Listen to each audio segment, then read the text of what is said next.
말씀 제목 함께 읽어보시겠습니다. 시작. 상한 갈대를 향한 하나님의 선하심. 마태복음 12장 20절입니다. 시작.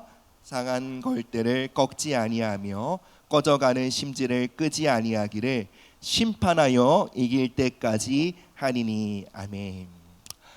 사랑하는 여러분, 저는 올해 들어 하나님의 선하심에 대한 말씀을 나누며 또 동시에 수치의 문제를 다루는 설교를 몇 주에 걸쳐 해오고 있습니다. 한 4번 정도가 될 것 같은데요. 또 어떤 분들은 이렇게 여기실 수 있을 것 같아요. 또 그 얘기인가? 또 수치의 이야기인가? 이렇게 느끼실 수도 있다고 생각해요. 제가 이 주제를 더 깊이 다루는 데는 분명한 이유가 있습니다. 그것은 하나님의 선하심으로 나아가는 데 있어서 가장 크고 가장 교묘한 장애물이 바로 수치이기 때문에 그렇습니다. 올해 하나님께서 우리 교회를 향해 선포하신 말씀은 하나님은 언제나 선하시다입니다.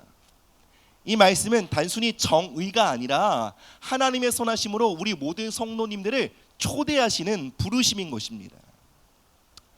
그 선하심은 우리의 상태와 조건을 묻지 않습니다. 언제나 있는 모습 그대로, 상처 입은 그 모습 그대로, 실패한 모습 그대로 나와 그분의 선하심을 먹고 마시라는 초청입니다.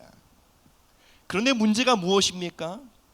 수치가 우리를 사로잡고 있으면 우리가 머리로는 하나님의 선하심을 알지만 그 선하심을 향해 나아갈 능력을 잃어버리게 된다는 것입니다. 수치에 사로잡히면 본능적으로 무의식적으로 하나님의 은혜로부터 한 걸음 두 걸음 물러서게 됩니다. 어떠한 이유에선지 예배의 자리, 기도의 자리를 선택하는 것을 물러서게 됩니다. 이해할 수 없는 어려움, 삶의 다양한 이슈들로 인해 하나님을 가까이 하는 자리에서 자꾸 물러서게 됩니다. 수치는 그렇게 하나님의 은혜로부터 우리를 멀어지게 만들며 우리가 하나님의 은혜로부터 격리되어 그 은혜와 사랑을 누리는 자녀의 삶이 아닌 하나님의 도움과 보호하심으로부터 떨어진 고아처럼 우리의 인생을 살아가게 만듭니다.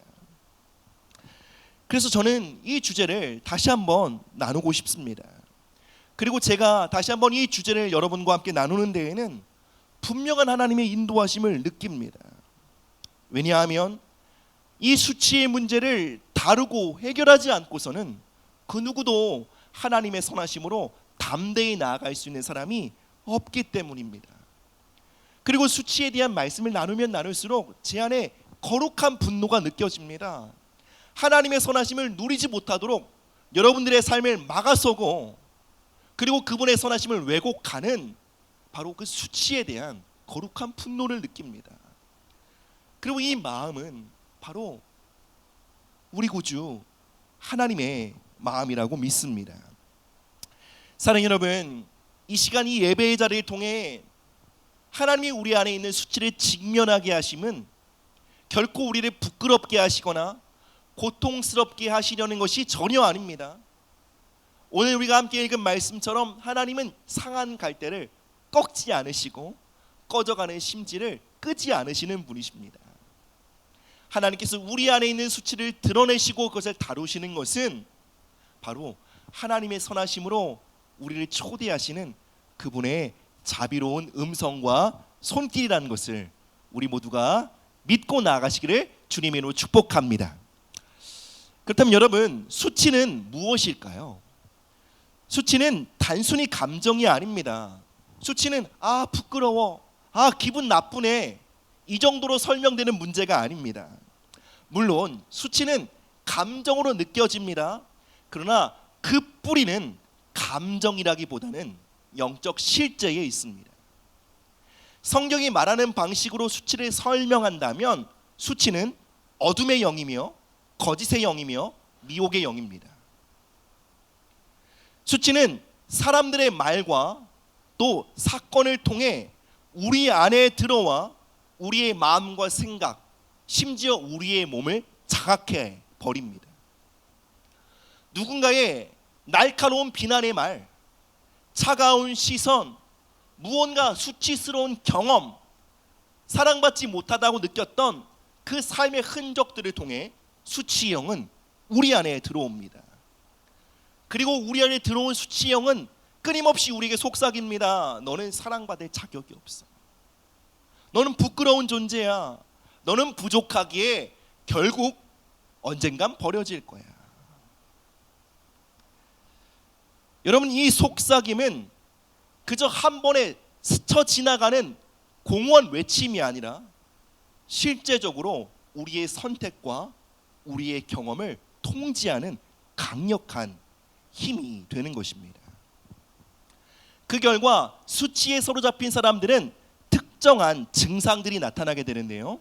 그 증상을 한번 보시면서 내게 이러한 증상들이 있구나. 그리고 이러한 증상들의 배후에는 수치의 영의 활동이 있구나. 한번 분별해 보시기 바랍니다. 첫 번째로요. 수치의 증상 함께 읽어볼까요? 시작. 수치의 증상, 거절의 반복. 수치에 사로잡힌 사람들은 거절의 경험이 반복됩니다. 여러분, 우리가 수치의 영에 사로잡히면 말로 하지 않아도 수치의 영에 사로잡힌 사람들은 이러한 영적 아우라를 풍기게 됩니다. 영적 기운을 형성하게 됩니다. 그 영적 기운이 이것입니다. 나를 거절해. 나를 배신해. 내가 실수할 때가 올 거야. 내가 잘못할 때가 올 거야. 그때 나를 버려. 여러분, 이것이 왜 무서운 줄 아세요?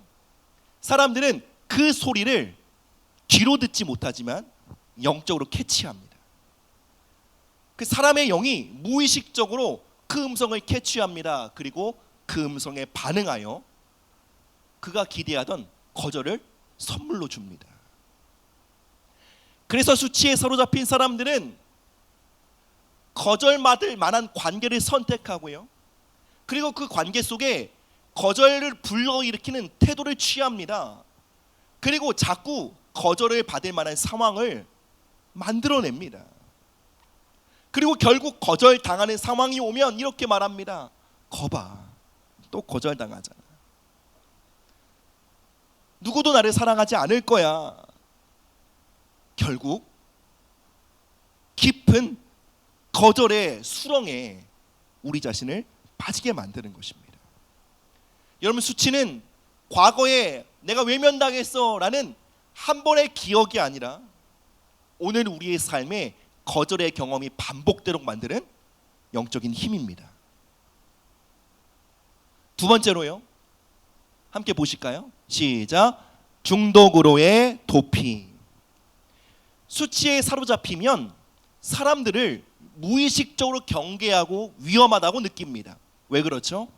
사람은 나를 거절할 수 있는 위험을 갖고 있으니까요. 그래서 수치에 사로잡히면 나를 거절하지 않을 대상을 향해 달려가게 됩니다. 그것이 바로 중독의 대상입니다. 스마트폰, 게임, 쇼핑, 영상, 음식, 다양한 자극들. 여러분, 이것들은 나를 거절하지 않고 언제나 환영합니다. 그것은 나를 평가하지 않습니다. 나를 떠나지 않습니다. 나를 비난하지 않습니다. 여러분, 중독은 단순히 그것이 주는 쾌락 때문에 빠지는 것이 아닙니다. 수치에 사로잡힌 심령은 관계를 맺어갈 힘을 잃어버립니다. 그리고 나를 거절하지 않을 그 중독의 대상에 집착하게 됩니다. 그래서 많은 경우 중독의 뿌리에는 수치의 문제가 있습니다. 세 번째로요. 함께 보십시다. 시작. 고립과 단절. 여러분, 수치에 사로잡힌 사람들은요, 당연한 결과죠. 고립과 단절을 선택합니다. 혼자가 편하다고 생각합니다. 근데 혼자가 편한 게 아니라 관계 안에서 내가 드러나는 게 두려운 거예요. 그게 불편하니까 혼자 있는 것이 낫다고 여기는 거예요. 관계 안에서 자신이 드러나는 순간 나는 비난받거나 거절당할 수 있어. 그것을 직감하는 거예요. 그래서 수치는 말합니다. 드러내지 마. 혼자 있어. 들키지 마. 그냥 너의 삶의 문제를 혼자 짊어지고 해결해 라고 말합니다.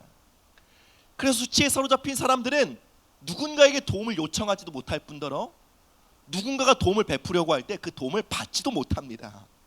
받는 게 부담스러워요.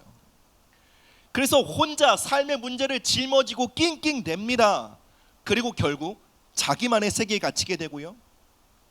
은혜의 통로가 되는 공동체가 어색해지고요. 그리고 결국 은혜로부터 단절되어 곤고한 삶을 살아갑니다. 여러분, 혼자인 게 편해. 나 혼자 산다. 여러분, 이것은 단순히 성향이 아니라 여러분의 삶의 수치의 조종과 통제일 수 있습니다. 정직하게 직면하셔야 돼요. 난 아이 성향이라 혼자 있는 게 좋아. 정말 그럴까요? 하나님은 여러분을 관계 안으로 창조하셨는데요. 하나님은 여러분들이 하나님과의 친밀한 관계뿐만 아니라 사람들과의 친밀한 관계에 있도록 창조하셨는데요. 그 창조 목적을 거스리는 힘이 있다면 그건 여러분의 성향이 아니라 영적 방해가 아닐까요? 네 번째로요. 함께 보겠습니다. 시작. 반복되는 실패. 여러분, 수치에 사로잡힌 사람들은 원치 않게 반복되는 실수와 잘못을 하게 됩니다. 그것으로 인해 결국 가까운 관계를 실망시키게 됩니다. 수치에 사로잡힌 사람들은 주변 사람들의 기대에 부응하기 위해 부단히 노력합니다. 그러나 그 변화의 삶을 살아갈 수 있는 동력이 너무 약합니다. 그래서 결국 어떻게 됩니까? 약속은 하고 변화를 말하지만 그렇게 살아가지 못하는 삶을 또 보여냅니다.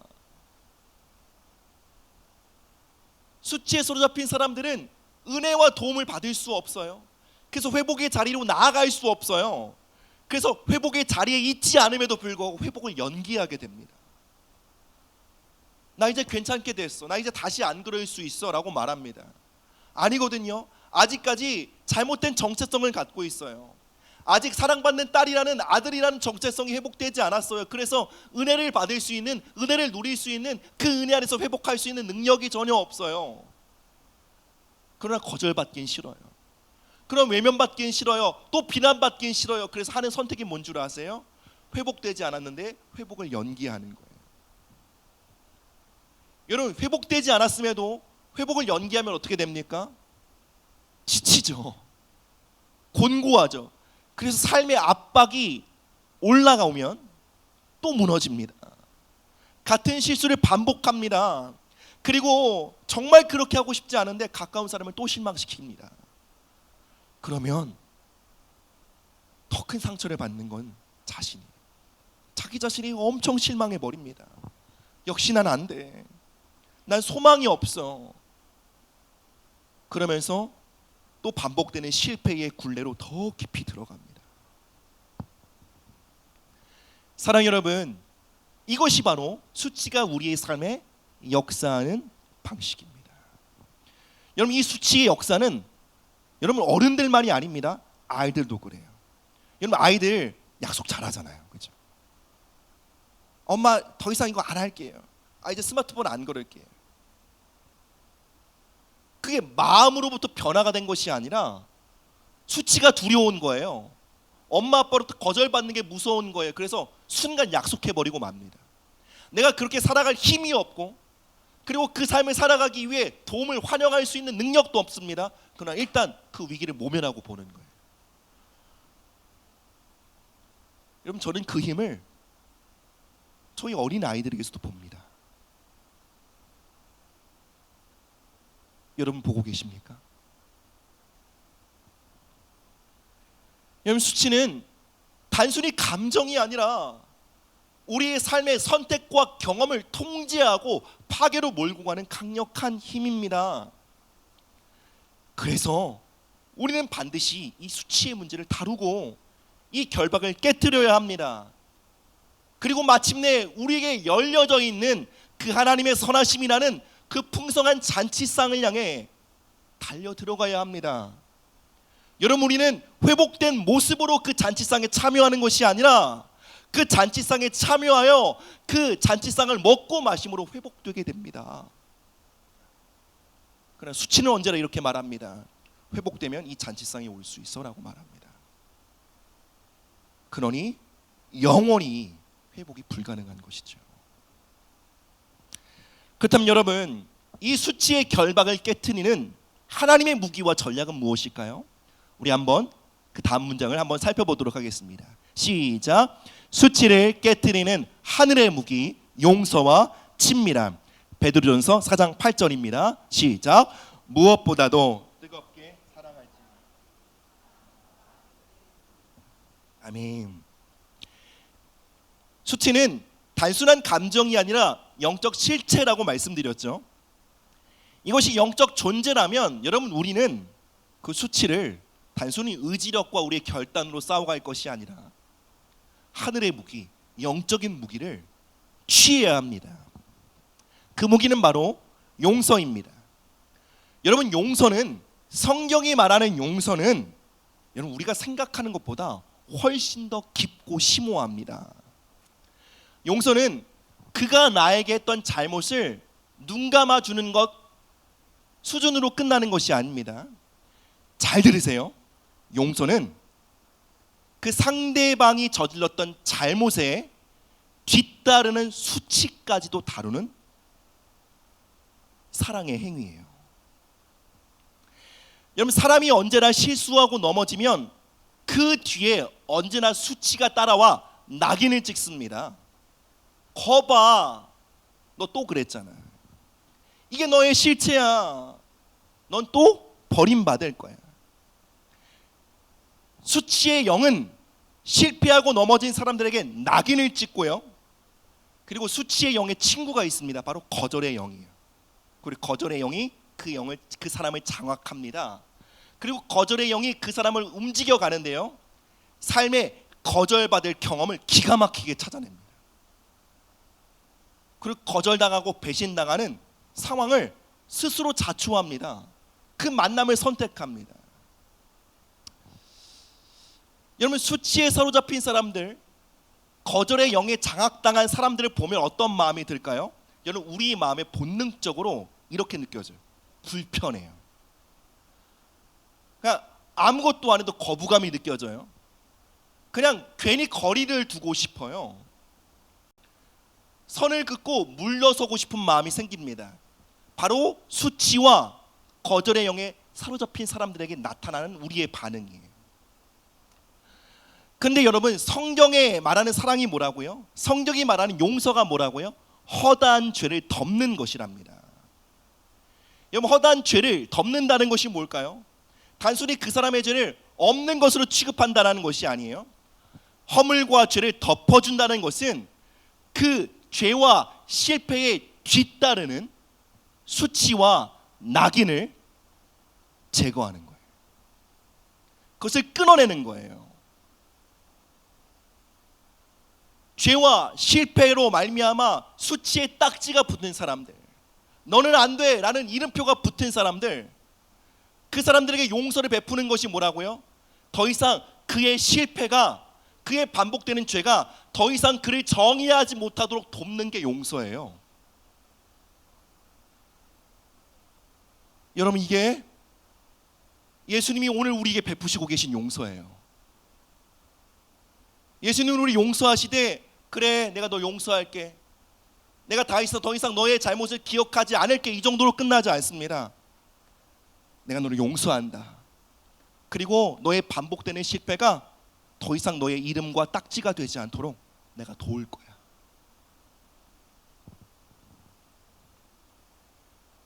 그리고 여러분, 수치를 덮어주기 위한 사랑과 용서의 삶을 살아가기 위해 우리에게 반드시 필요한 것이 있습니다. 그것이 뭐냐면 바로 가까운 거리예요.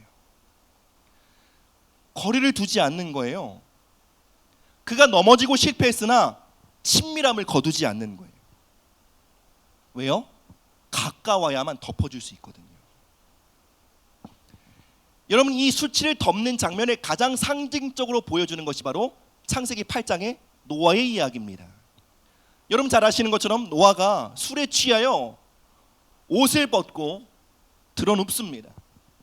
함은 멀리서 아버지의 그 수치를 보고 조롱하고 비난합니다. 그러나 셈과 야벳은 어떻게 합니까? 뒤돌아 아버지를 가까이 하며 아버지의 수치를 보지 않고 그 수치를 덮어줍니다. 덮는다는 것은 가까운 거리에서만 가능한 것입니다. 또 다른 이야기가 있습니다. 베드로는 예수님을 3번 부인했죠. 그는 실패했고 거대한 수치에 사로잡혀 그의 부르심을 포기하고 고향으로 돌아가 버립니다. 근데 부활하신 예수님이 베드로를 만나러 그를 찾아갑니다. 그의 거리를 두지 않으십니다. 배신하고 실패자란 낙인이 찍힌 베드로에게 첫 마디가 무엇입니까? 베드로에게 건넨 첫 마디가 무엇입니까? 베드로야, 나랑 아침 먹자, 나랑 함께 교제하자 였습니다.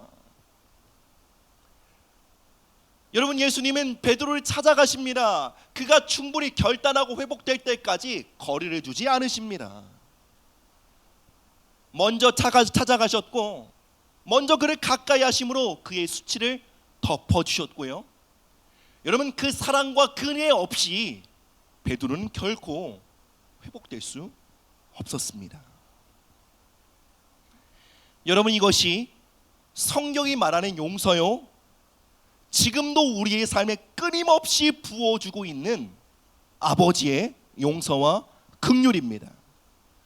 바로 수치에 사로잡혀 있는 우리에게 끊임없이 친밀함을 공급하시는 거예요.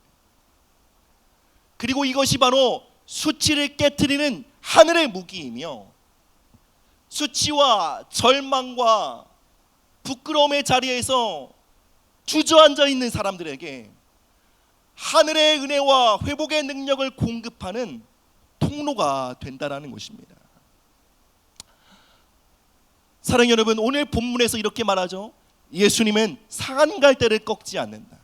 여러분, 상한 갈대가 뭔 줄 아세요? 완전히 짓밟히고 망가진 영혼을 뜻해요. 상한 갈대와 같은 사람들을 보면 사람들은 혀를 차며 말합니다. 아, 저건 안 돼. 아, 이 사람은 소망이 없어 라고 말합니다. 꺼져가는 심지를 끄지 않으신대요. 여러분, 꺼져가는 심지를 아십니까? 우리 생일을 축하하며 후 촛불을 불죠. 후 불고 불이 꺼지고 연기가 나잖아요. 그게 바로 꺼져가는 심지. 여러분, 꺼져가는 심지를 가까이 하면 어떻게 됩니까? 매캐한 냄새가 납니다. 그에게 온기와 빛은 느껴지지 않고요, 자욱한 연기와 냄새가 납니다. 불편해집니다. 여러분, 꺼져가는 심지를 오늘날의 말로 말하면 민폐입니다. 정말 민폐예요. 가까이 가는 것이 불편한 거예요.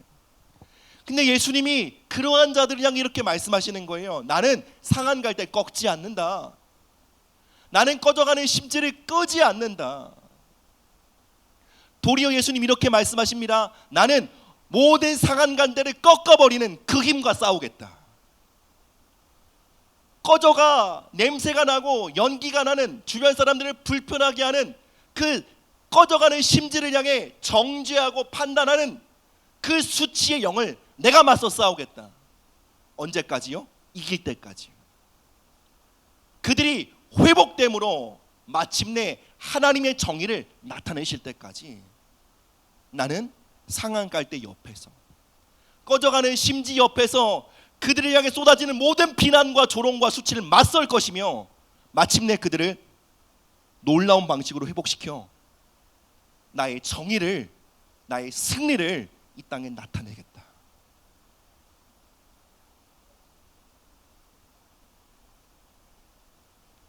이게 제가 받고 있는 사랑입니다. 이게 저의 삶에 부어지고 있는 사랑과 은혜입니다. 여러분, 동일한 은혜를 받고 계십니까? 동일한 용서를 받고 계십니까?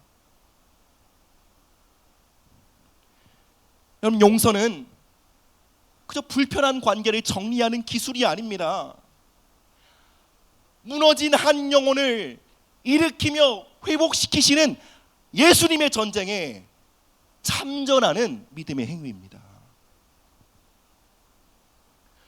용서는 단순히 관계를 원만하게 만드는 것을 뛰어넘어 한 영혼의 존엄과 아름다움을 짓밟는 그 수치를 깨트리고 마침내 그의 인생을 향한 하나님의 창조 목적을 회복시키는 은혜의 통로입니다.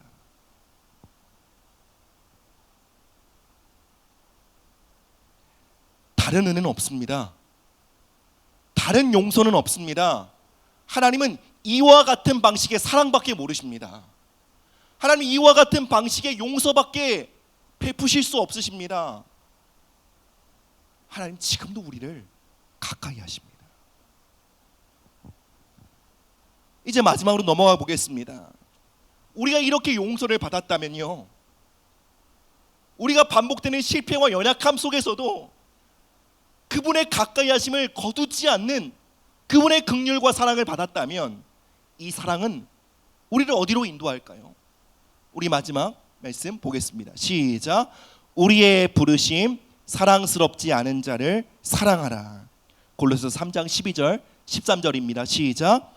그러므로 너희는 하나님이 택하사 거룩하고 사랑받는 자처럼 긍휼과 자비와 겸손과 온유와 오래 참음을 옷 입고, 누가 누구에게 불만이 있거든 서로 용납하되 피차 용서하되 주께서 너희를 용서하신 것 같이 너희도 그리하라.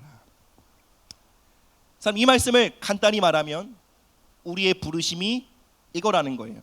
사랑스럽지 않은 자를 사랑하는 거예요.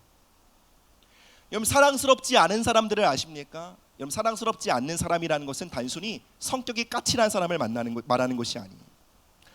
사랑스럽지 않다라는 그 의미는 나로부터 거절감을 불러일으키는 대상을 뜻해요. 내가 본능적으로 거리를 두고 물러서고 싶은 그 사람을 뜻합니다. 여러분, 대개 그런 사람들은 수치의 흔적을 갖고 있습니다. 실패와 반복되는 연약함이 드러나고 결국 관계를 어지럽히며 우리를 지치게 하는 그러한 사람들입니다. 그런데 성경은 말합니다. 그러한 자들을 사랑하는 것이 우리의 부르심이랍니다. 아니, 어떻게 그러한 사람들을 사랑합니까? 사랑스럽지 않은 자를 사랑하래요. 자격 없는 자를 품어주라고 합니다. 거절감을 일으키는 그 대상에게 거리를 두지 말고 친밀함을 공급하라는 거예요. 여러분, 이 부르심은 우리의 힘과 의지로 불가능합니다. 인간의 결심으로 되는 것이 아닙니다. 그렇다면 우리의 부르심을 가능하게 하는 능력은 무엇입니까? 바로 복음의 능력입니다. 예수님의 십자가 사건입니다. 여러분, 예수님은 십자가에서 우리가 당하여야 할 모든 수치를 짊어지시기 위해 벌거벗김을 당하셨습니다. 그분은 조롱을 당하고 비난을 당하며 비웃음거리가 되셨고요, 침뱉음을 당하셨습니다. 그분은 우리의 죄만을 감당한 것이 아니라 죄에 뒤따르는 결과 수치의 낙인을 짊어지셨습니다. 그리고 마침내 수치의 낙인이 찍힌 자로서 그분은 버림받으셨고 거절당하셨습니다. 그분은 십자가에서 이렇게 울부짖으셨습니다. 엘리 엘리 라마 사박다니, 나의 하나님 나의 하나님 어찌하여 나를 버리시나이까. 예수님은 한 번도 하나님을 하나님이라 부른 적이 없습니다. 아빠, 아버지라 부르셨습니다. 내 십자가에서 나의 하나님이라고 불렀다는 것은 무슨 의미입니까? 진짜 아버지께 버림받았다는 거예요. 왜요? 그분이 버림받으심으로 우리로 용납받을 수 있게 하시기 위해요. 용납이 무엇입니까? 받아들여지는 것입니다. 아버지의 품으로 다시 돌아오는 것입니다. 그분과의 거리감이 이제 더 이상 존재하지 않게 되는 것입니다. 이런 복음은 단순히 죄사함에서 끝나지 않고 우리에게 임마누엘의 은총을 주십니다. 바로 가까이 오시는 하나님의 임재입니다. 우리가 숨었고 싶어하고 피하고 싶은 그 자리까지 우리를 찾아오시는 그 은혜, 우리는 그 하나님을 향해 임마누엘의 하나님이라고 고백합니다. 예, 여전히 우리는 실패하고 넘어집니다. 우리 자신이 한심하고 부끄럽습니다. 그러나 하나님은 임마누엘의 은혜를 우리에게 말씀하십니다. 나는 결코 너를 떠나지 않을 거야. 나는 너를 결코 버리지 않을 거야. 도리어 너를 손가락질하는, 너를 비난하는 그 모든 영적인 힘과 내가 대적하여 맞설 거야. 네가 이 무너진 자리에서 일어설 때까지 나는 끝까지 너를 도울 거야. 여러분, 이것이 바로 우리가 받은 은혜입니다. 바로 용서와 친밀함의 은혜입니다. 여러분, 우리가 누군가를 품을 수 있는 것은 우리가 원래 마음이 넓은 사람이어서 그런 것이 아닙니다. 우리가 상처를 잘 견딜 수 있는 내성을 가진 사람이어서 그런 것이 아닙니다. 우리가 누군가를 용납하며 그들에게 가까이 갈 수 있는 이유는 우리의 약함과 추함에도 불구하고 그분이 우리를 받아주셨기 때문입니다. 우리의 반복되는 실패에도 불구하고 그분이 여전히 우리를 가까이 하고 계시기 때문입니다. 그 은총을 입은 자로서, 그 은총의 수혜자로 그 은총을 흘려보내는 삶을 살아가게 된다는 것입니다. 사랑 여러분, 복음은 우리에게 이러한 능력을 공급합니다. 다시 상처받을 수 있는 그 위험의 자리에 나갈 수 있게 만드는 용기를 주입합니다. 그 사람을 보면 거절감이 올라오고 또 상처받을까 두렵지만 그 관계에서 물러서지 않고 다시 친밀함을 선택할 수 있는 믿음과 담대함을 우리에게 부어줍니다. 이런 복음은 사랑스럽지 않는 자를 사랑하도록 하는 능력을 우리에게 주입합니다.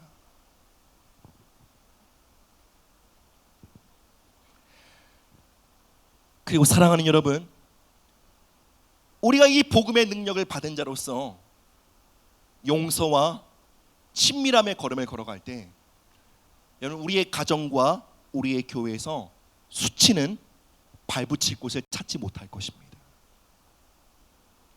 왜요? 수치는 이러한 곳에서만 역사하거든요. 넘어지고 잘못한 자들을 향해 비난하고 수군거리는 소리에 수치는 반응하거든요. 누군가 부족하다 여겨지고 뭔가 불편할 때 선을 긋고 물러서는 그 자리에 수치는 자유롭게 활동할 수 있는 영적 근거를 갖게 되거든요. 그러나 우리가 복음의 능력을 의지하여 거리감이 아닌 친밀함을 선택하고요, 복음의 능력을 의지하여 수치의 낙인을 따라 그를 판단하고 비난하는 것이 아닌 주님께서 이루신 그 십자가의 사역과 부활에 기초하여 그를 바라보며 그에게 새로운 정체성을 부여하기로 결단할 때 이 교회 공동체 안에 하나님의 선하심과 하나님께 나아가려는 우리의 걸음을 꺾어버리는 수치의 영은 떠나가게 되는 것입니다.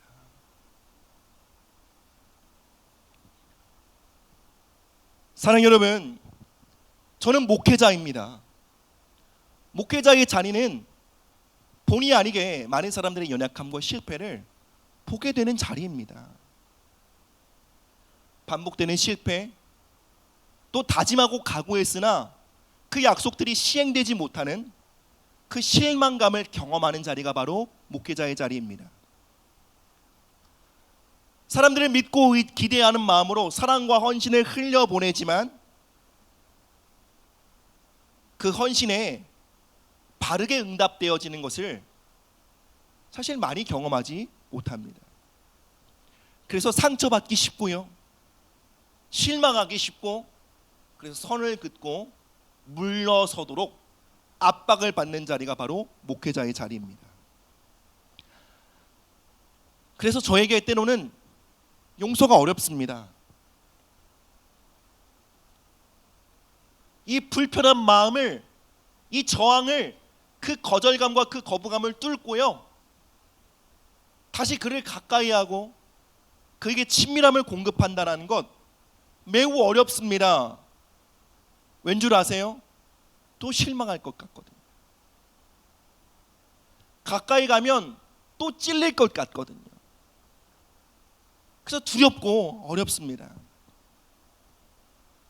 그러나 제가 하나님의 부르심을 받은 자로서 그 길이 두렵고 험하고 찢기고 상처받는 자리임에도 불구하고 다시 일어나 그 자리로 달려가게 되는 분명한 이유가 있습니다. 그것은 제가 그 자리에서 경험하게 되는 하나님의 은혜가 있기 때문에 그렇습니다. 바로 제가 겪은 고통과 또 실망과 거절감, 그 무기력함을 압도하는 하나님의 위로를 그 자리에서 경험하게 되기 때문입니다. 용서의 삶을 살아가는 것, 그의 허물을 덮어주기 위해 다시 그를 가까이 하는 것, 그의 실수와 반복, 잘못으로 그를 더 이상 정의하지 않고요, 하나님의 눈빛과 하나님의 시선과 하나님의 말씀에 기초하여 그에게 복음의 정체성을 부여하는 그 걸음들, 과정상으로 보면 제가 손해인 것처럼 보입니다. 과정상으로 보면 저 혼자 바보 되는 것 같습니다. 또 속을 것처럼 느껴집니다. 그러나 끝에 가서 보면 언제나 남는 장사였어요. 언제나 제가 잃은 것보다 언제나 더 많은 것을 주님 언제나 채워주셨습니다. 잃는 것보다 얻는 것이 훨씬 많았습니다. 때로는 더디고 시간이 걸릴지라도, 여러분, 제가 그 걸음을 선택한 영혼들은 한 번도 제 인생의 경험 속에서요 회복되지 않은 사람들을 본 적이 없습니다. 그리고 저는 그 용서와 친밀함의 자리를 걸어가면서 무엇보다 저를 향하신 주님의 사랑과 긍휼을 더 많이 알아가며 그 사랑과 연합하는 제 자신을 보게 됩니다. 말씀을 맺겠습니다. 사랑하는 여러분, 우리 모두의 삶에는 수치형의 활동과 역사가 있습니다. 그 수치형은 오늘도 우리에게 들어와 이렇게 말을 겁니다. 멀어져, 선을 그어, 가까이 가면 네가 다쳐, 아니면 상대방이 다쳐, 다시는 상처받지 마, 다시는 그를 실망시키지 마, 그러니 혼자 있어 라고 말합니다. 그러나 복음은, 하나님은 우리에게 말합니다. 가까이 와, 그를 품어라, 그에게 친밀함을 공급하렴. 내가 너를 사랑한 것 같이 너도 그를 사랑하렴.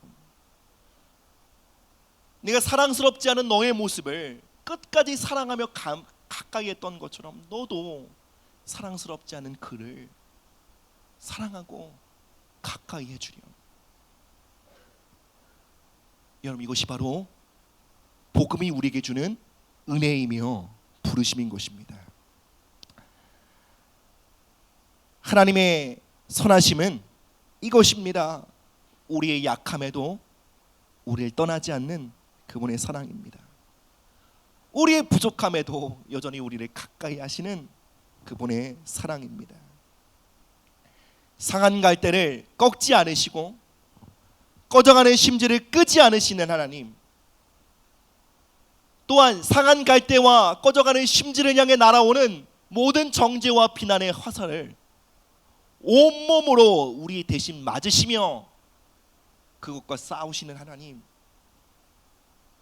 그리고 마침내 우리가 회복되게 하심으로 그분의 정의와 그분의 승리를 이 땅 가운데 나타내시는 하나님, 그분이 바로 우리 아버지십니다.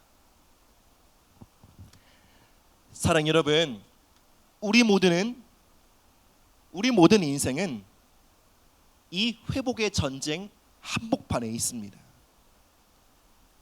그리고 여러분 기억하십시오.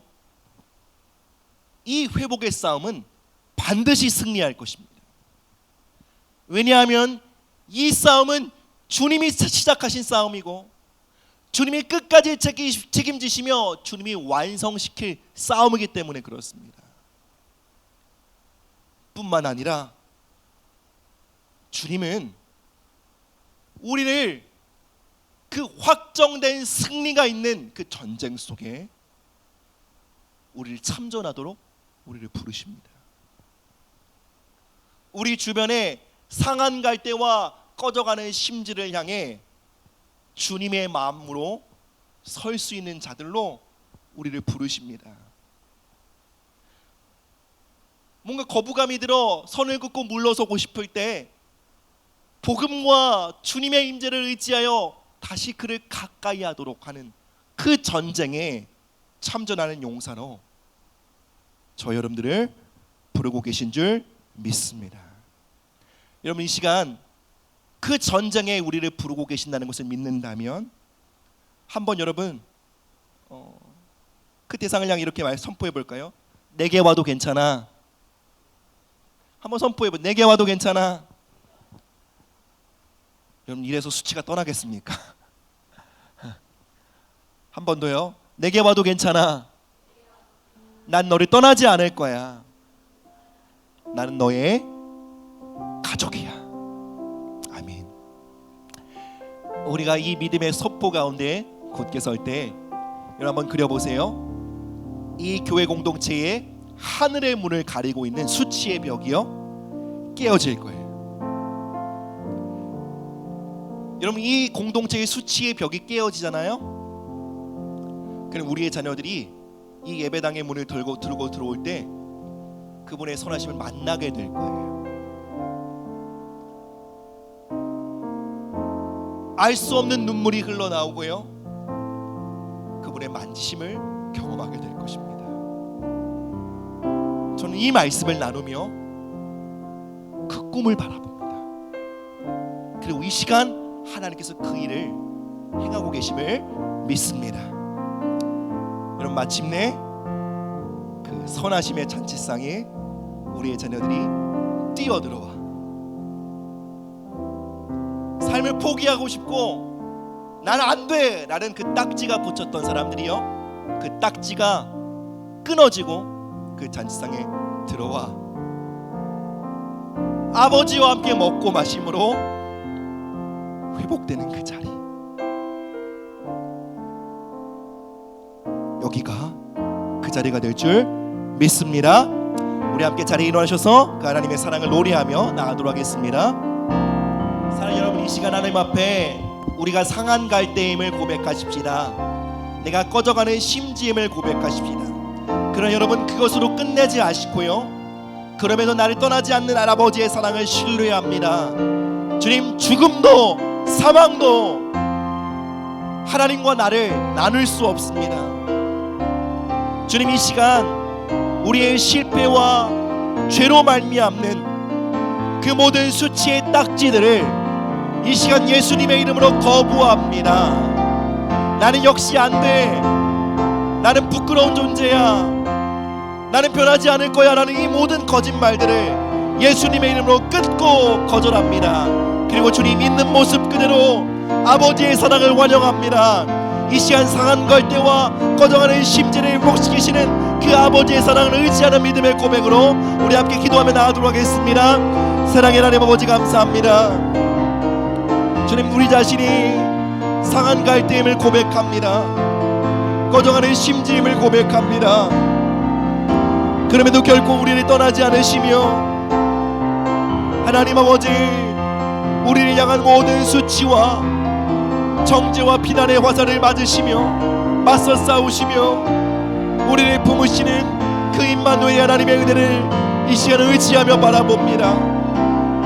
하나님, 이 시간 우리의 인생 가운데 박힌 그 모든 수치의 낙인들을 예수님의 볼로 씻습니다. 주님, 더 이상 그 수치의 이름표로, 그 수치의 낙인으로 우리가 더 이상 살아가지 않기를 결단합니다. 주님, 이 시간 기도하는 우리 모든 성도들에게 하늘의 정체성을 부어주십시오. 사랑받는 아들과 딸의 정체성을 부어주십시오. 하나님의 아버지의 잔치상에 참여하는 아버지 그 복된 존재로서 아버지 우리를 부르시니 감사합니다. 예, 주님 감사합니다. 예, 주님 감사합니다. 여러분, 이 시간 한 가지만 더 기도하기 원합니다. 주님, 우리가 상한 갈대를 꺾지 않는 공동체가 되길 원합니다. 주님, 우리가 꺼져가는 심지를 끄지 않는 공동체가 되길 원합니다. 하나님, 더 이상 우리가 이 교회 공동체에서 서로 관계를 맺으면서 수치가 우리를 이끌어가는 방식대로 우리가 더 이상 선을 긋거나 물러서지 않기를 원합니다. 하나님, 복음의 능력으로 이 교회 공동체를 충만케 하여 주옵소서. 하나님, 용서하게 하시고 수치를 덮게 하시고 끊임없는 친밀함을 공급함으로 마침내 주님과 함께 그 영혼을 일으키는 그 회복의 승리를 경험하는 공동체 되게 하여 주옵소서. 그런 가정과 그런 교회 되게 하여 주옵소서. 우리 함께 기도하며 나아가도록 하겠습니다. 예수님, 주님, 우리를 회복의 공동체로 세워주시기를 기도합니다. 하나님, 상한 갈대를 꺾지 않는 회복의 공동체로, 꺼져가는 심지를 끄지 않는 용서의 공동체로 아버지 우리를 불러주시고 그 부르심 가운데 견고히 서기를 기도합니다. 하나님, 우리가 수치를 따라 관계를 맺고 선을 긋고 물러섰던 우리의 선택들에 대하여 회개합니다. 주님, 용서를 구합니다. 주님, 우리의 불신앙을 용서하여 주옵소서. 주님, 다시 복음의 능력을 힘입어 사랑스럽지 않은 자들을 사랑하며 하나님 아버지, 선을 긋고 물러나고 싶은 그들을 가까이하며 하나님, 더 이상 수치의 낙인을 따라 그들을 비난하거나 그들을 평가하지 않고 하나님, 주님의 눈빛을 따라 그들을 바라보며 주님의 음성을 따라 그들을 향해 선언하는 아버지, 그 아버지 영적 회복의 전쟁으로, 용서와 친밀함의 영적 전쟁으로 걸어나갈 수 있도록 주님, 우리를 인도하여 주시기를 기도합니다. 예, 주님 감사합니다. 주님 감사합니다. 주님 감사합니다. 주님 감사합니다. 주님 감사합니다.